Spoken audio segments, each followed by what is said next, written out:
Hi guys! Samahan nyo akong gumawa ng fondant from white marshmallows. Ayan, alright. Kailangan lang natin ng 250 grams of marshmallows. Then, a tablespoon of water. After nyan, need naman natin ng a teaspoon of vanilla.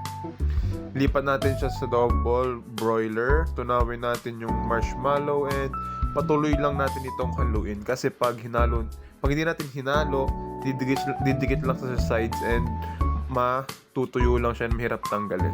So after nyan, haluin ng haluin. Lipat naman natin siya sa loob and lalagyan natin ng sifted na powdered sugar. Yung powdered sugar natin dyan is 375 grams. Ayan. So, haluin lang, incorporate natin yung powdered sugar, then masahin.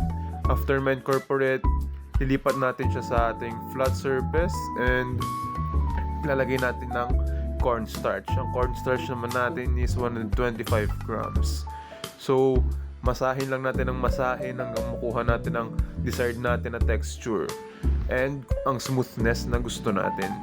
Ayan, alright. So, i-knead lang natin hanggang maging pliable siya and maging smooth yung texture na gusto natin. Ayan. Okay na ang ating fondant.